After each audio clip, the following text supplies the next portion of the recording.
வணக்கம் ஃப்ரெண்ட்ஸ். பச்சை புளி ரசம், ஒரு எலுமிச்சை பழம் சைஸு புளி ஊற வச்சுக்கோங்க. அதை நான் நல்லா கரைச்சி எடுத்துச்சுன்னுக்கிறேன். இதில் ஒரு அரை ஸ்பூனு நல்லெண்ணெய், 1/4 ஸ்பூனு உப்புத்தூள், ஒரு சிட்டிகை மஞ்சள் தூள் போட்டு வச்சுருக்கேன். பாருங்கள், பெரிய வெங்காயம் ஒரு 4 அரிஞ்சு வச்சுன்னுருக்கேன். கொஞ்சோண்டு கருவேப்பிலை, கொஞ்சம் கொத்தமல்லி, ஒன்று பாதியமாக தட்டி வச்சுன்னுக்கிறேன். ஒரு 10 பச்சை மிளகா, வெங்காயம். விதை போடாதீங்க, விதையை எடுத்துகிட்டு தட்டிக்குங்க உரலில்.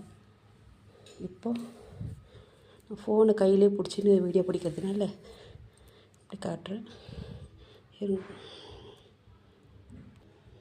இப்போ பச்சை புளியில் வெங்காயத்தை சேர்த்துக்கலாம். திடீர்னு நம்ம வீட்டில் குழம்பு காலியானப்போ டக்குன்னு செய்கிறது. இந்த மழை காலத்துக்கு ரொம்ப நல்லாயிருக்கும். சூடான சாதத்துக்கு அப்பளம் பொரிச்சிக்கலாம், கருவாடு வறுத்துக்கலாம். கூட்டு குடும்பத்திலலாம் குழம்பு திடீர்னு காலி ஆகிடுச்சின்னா இந்த பச்சை புளி ரசம் கரைப்பாங்க. வெங்காயம் 4 வெங்காயத்தை பொடிசாக கட் பண்ணி வச்சுன்னு ஒரு 10 பச்சை மிளகா ஒன்று பாதியமாக உரலில் தட்டி வச்சுன்னு இருக்குது.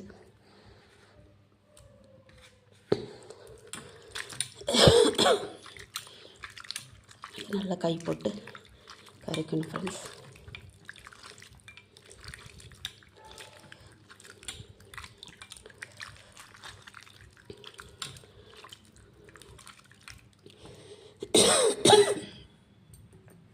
அருமையான பச்சை புளி ரசம் ரெடி.